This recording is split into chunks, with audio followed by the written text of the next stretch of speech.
What state are Nintendo's IP and the franchises they spawn actually in?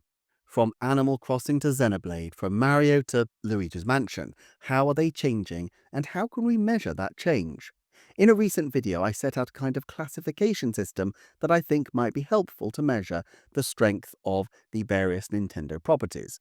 If you haven't seen that video, it has a lot more detail on how I see the various stages of franchise expansion in terms of Nintendo's strategy. But essentially, I used a 5-level system. Level 1 was franchises that are not just dead, but essentially don't have any obvious route back because the core development staff have moved on and Nintendo are unlikely to have any institutional capacity to easily revive the series, even if they had an interest in doing so. Level 2 contains series where there are institutional resources such as experienced developers, but games are intermittent at best and there's no fixed group working on the games. Level 3 is series where there is some kind of permanent effort to put out content, even if there's occasionally a long time between. Level 4 is where we get series that are multi-pronged with different concurrent versions of titles on the same system and perhaps a significant push on merchandise or other IP. Level 5 is where the games themselves are only one aspect of a far broader global brand that contains potentially films, merchandise, and other utilizations of the IP. Now, obviously, these are quite wide bands, and while I did give some illustrations in that previous video of where I think Nintendo's various properties fit in, I didn't at that time want to classify every franchise, and the fact is that this is not a static proposition. Series rise or fall within levels and cross between levels at different times. However, I thought it might be an interesting idea for a video to try to quantify exactly the size and influence of each franchise at different periods throughout Nintendo's recent history, and I thought the easiest way to show this would be in graph form. The difficulty I have here is that any time I use what are essentially statistical tools for illustrative purposes, it creates among a minority of viewers some degree of confusion or resistance, and I do understand why. Let me be really clear up front, therefore. The graph is designed to be purely illustrative and a way to represent a broad impression of what we know to be true about these franchises. The precise plotting could be, and I dare say knowing the internet absolutely will be, argued many different ways. Also, while the x-axis is self-explanatory, I'm not going to label the y-axis precisely because, if it's ever clipped out of context, I want the context to be questioned and the original source to be fully understood. We clearly don't have access to Nintendo's own balance sheets or their internal plans, though, and while I've got a good sense from years of Nintendo watching, I'm sure I'm missing things in terms of how these franchises compare, so don't take this too seriously.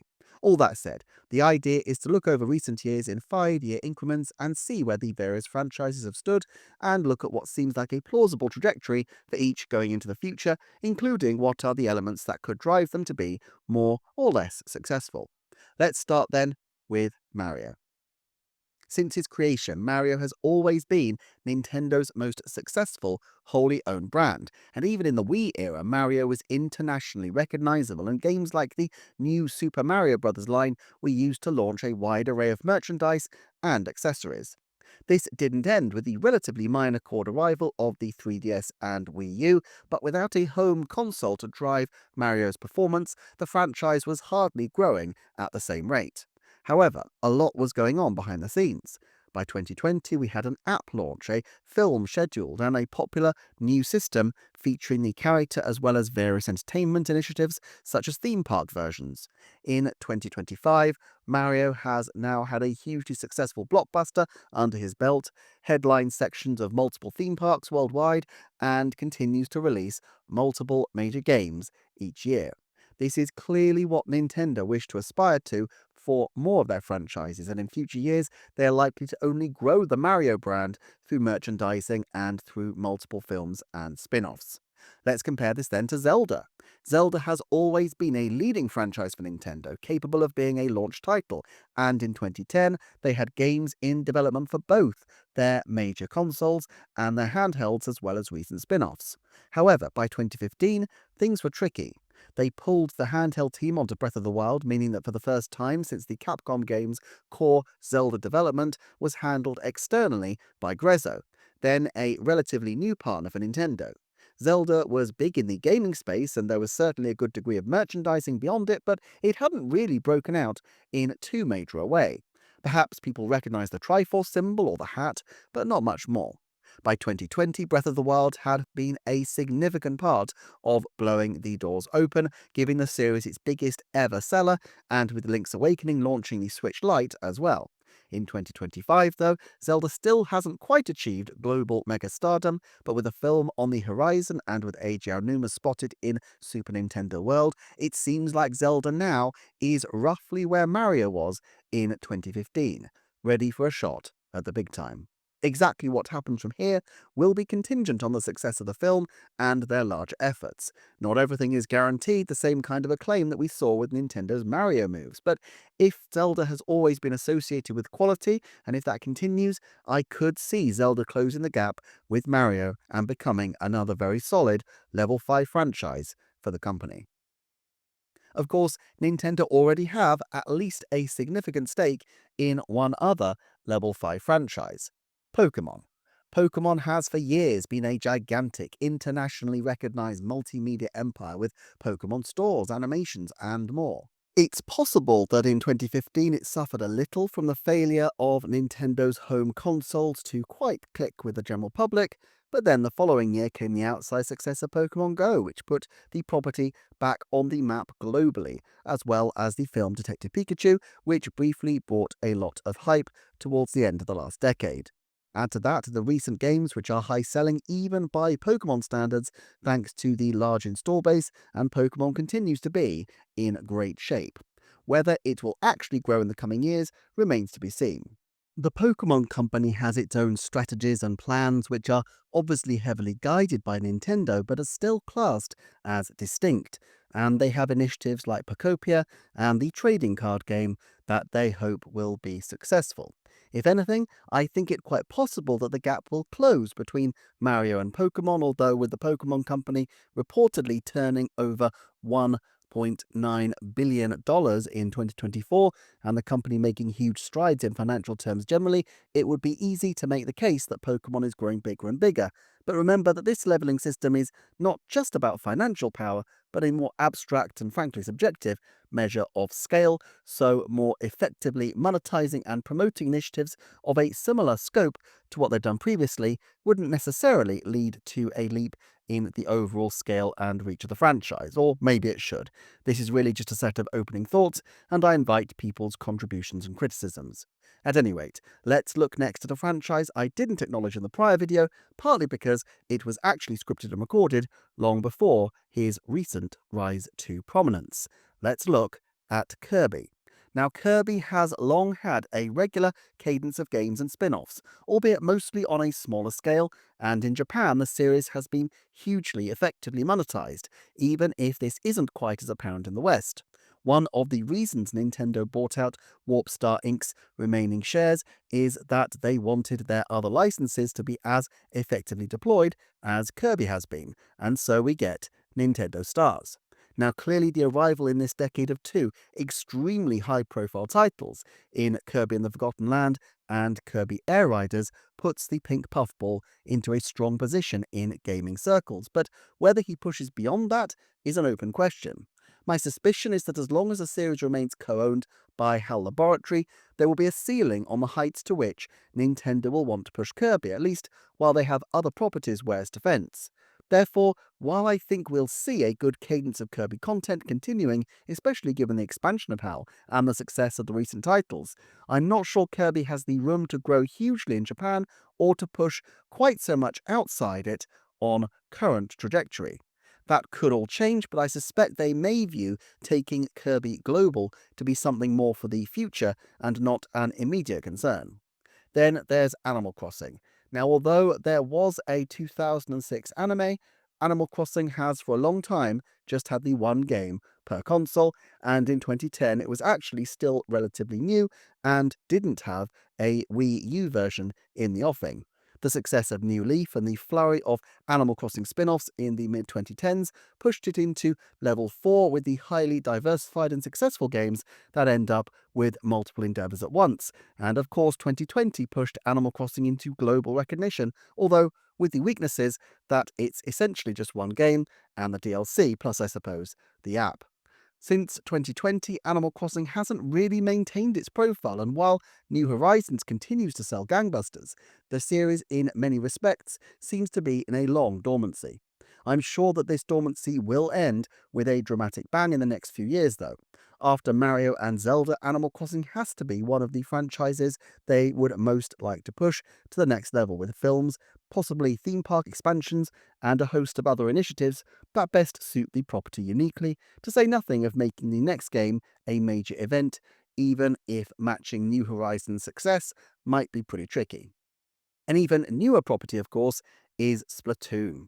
In 2015, it had a major team behind it, but of course, nobody could have known whether it would make a big splash or a derisory plop when it landed.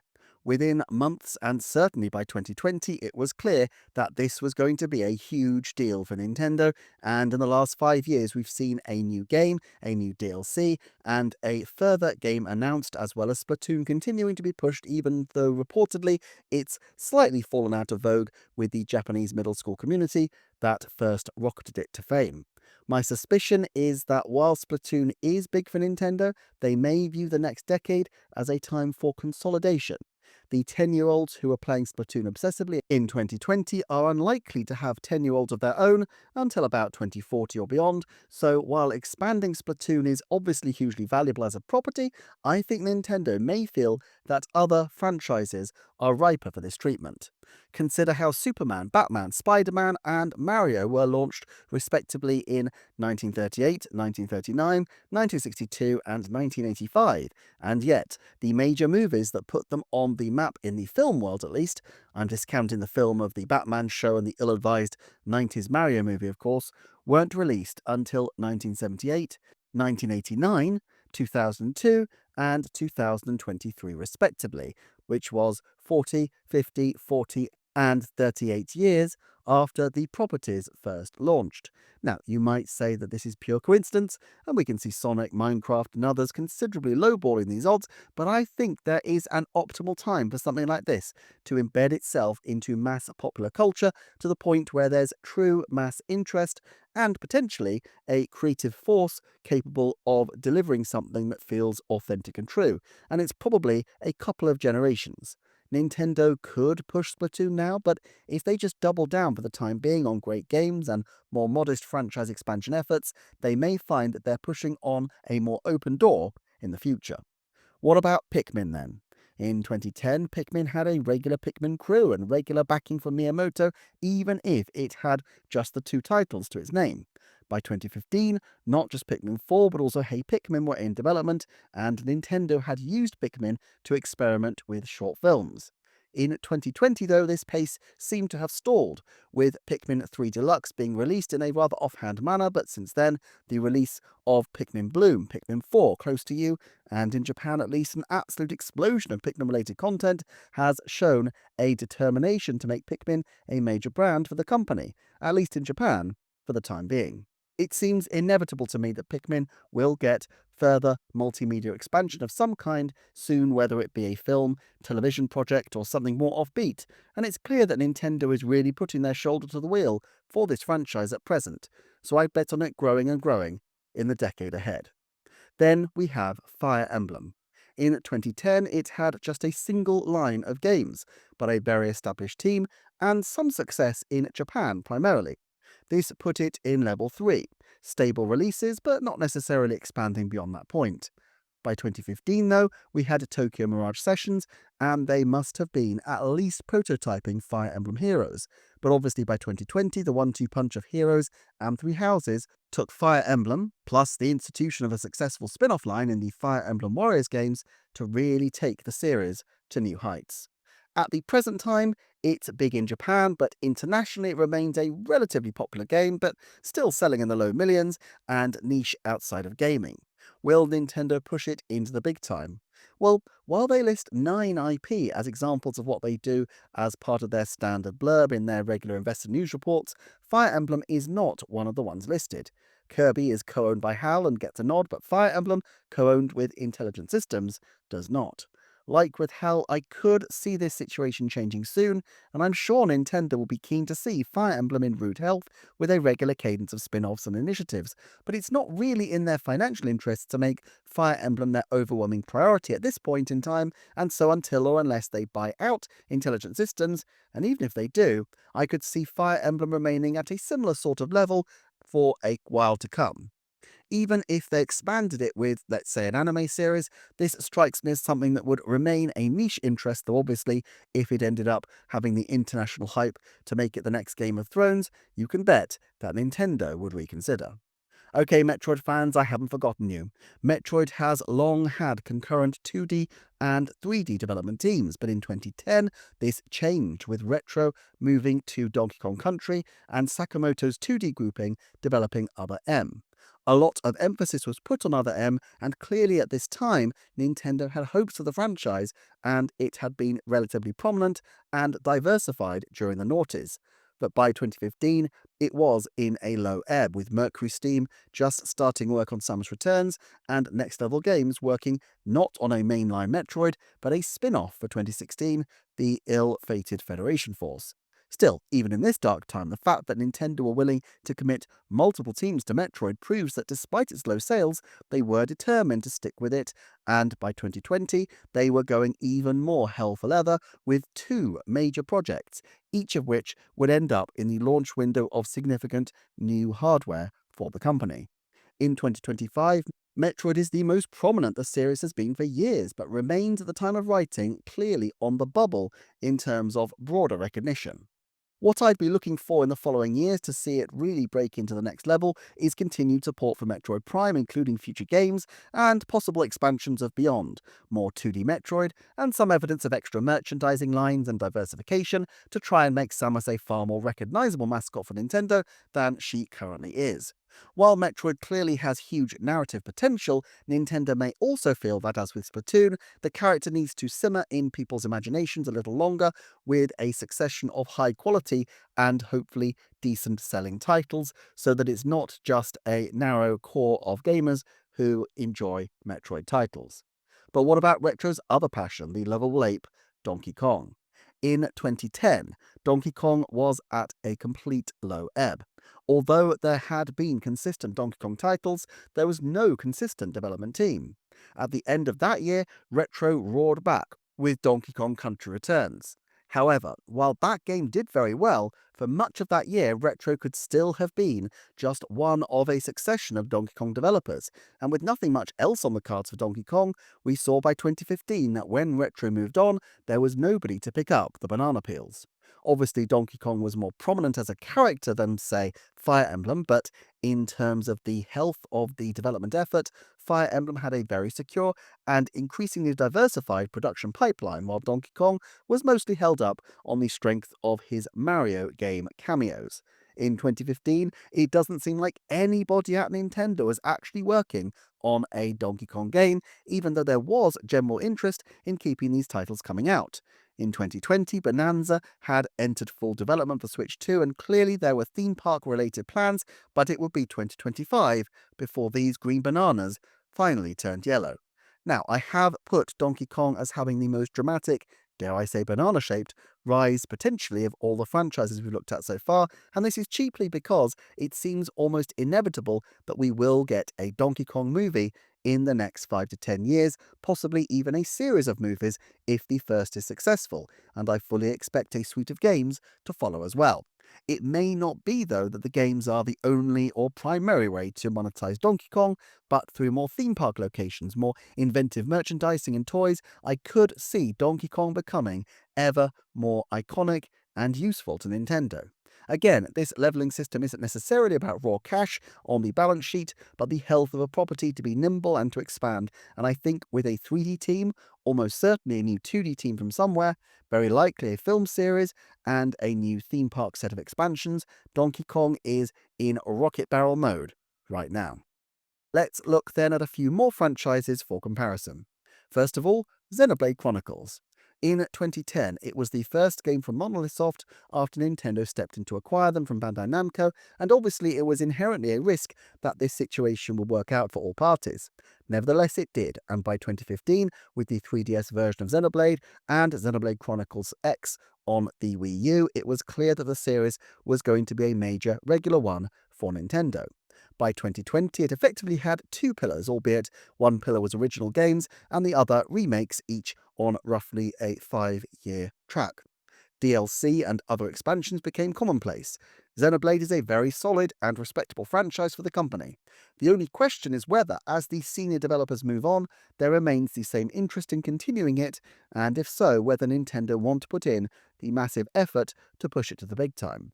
It clearly has massive potential in a narrative medium, but Nintendo has a lot on its plate right now, and if Monolith Soft pivoted to a differently branded game series, it's possible that Xenoblade itself could plateau. I'd still expect regular games. Xenoblade 2 feels well placed to be the first Switch title to get a full-on remake for Switch 2, but whether it's in a growth phase remains to be seen. And then there is Star Fox. Obviously, in 2010, there was still plans for Star Fox to be a prominent franchise at the dawn of the 3DS era, and in 2015, they still had hopes for the 1-2 punch of Star Fox Zero and Star Fox Guard. But by 2020, there were no apparent Star Fox titles in development, except, and the only Fox cameo of recent times, the Starlink Battle for Atlas cameo, a third-party title. Star Fox remains at the bottom of level 2 as far as we can tell, which is to say that there are clearly people who are interested in reviving the series at Nintendo, not least Shigeru Miyamoto, but it's unclear that there's a consistent and proven team in place to do so, or a strategy at hand. Now, my optimistic take is that there will be a new Star Fox game in the next period of time, which will at least make it an occasional franchise for Nintendo. Indeed, there probably is one well into the works already, which means that I'm probably understating where Star Fox currently is. Now, based on the success of that next game, Nintendo will look to explore multimedia efforts with Fox and company. Star Fox evidently has massive potential in a multimedia age, and Fox's cameo on recent investor reports on IP shows that he hasn't been deleted from the stock footage bank at Nintendo's corporate headquarters at the very least. It would be surprising if Nintendo's IP era didn't find space for the Star Fox universe to shine, but clearly there's quite a long journey ahead of the franchise if it's to fight its way to the front of the pack.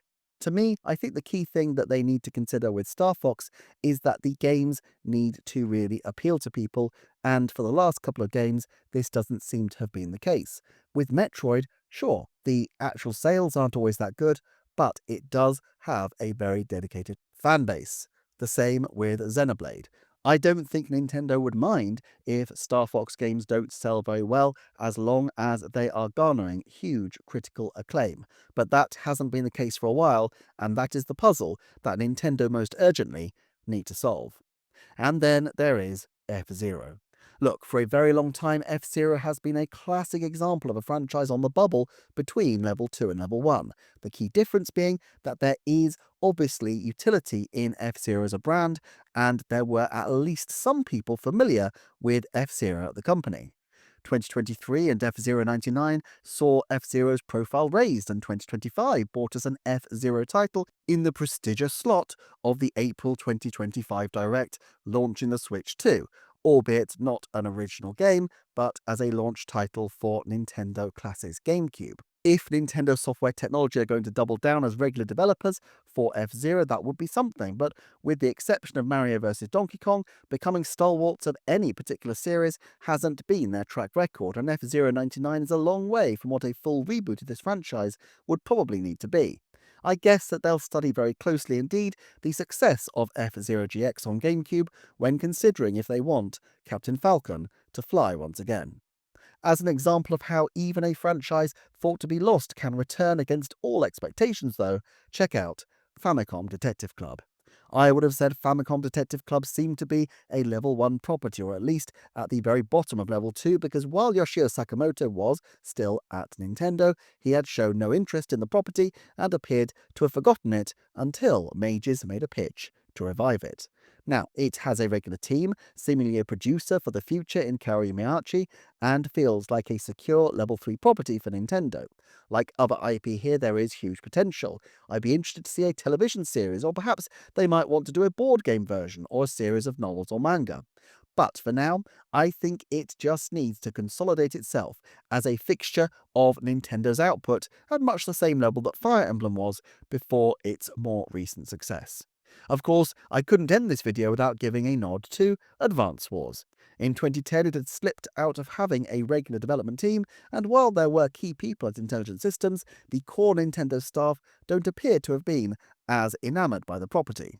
By 2020, Way Forward were working on a comeback in the form of Advance Wars 1+2 Reboot Camp, but that obviously had, to say the least, a problematic launch, and not everybody enjoyed it as much as I did. I expect Nintendo will try again, perhaps even with Way Forward, at some point in the future, but it will probably be quite a few years from now, and whether that leads to any possibility of a longer-term revival remains to be seen. As I said at the top of the video, please take all this with a strong pinch of salt. It's a bit of fun, not algorithmically determined, and I'm sure many people will have views, perhaps even strong views, on some of these placements. Do sound off in the comments. In the meantime, though, thanks for watching. Do check out the Patreon for more, or these videos on screen, and I'll see you next time for another Nintendo Forecast.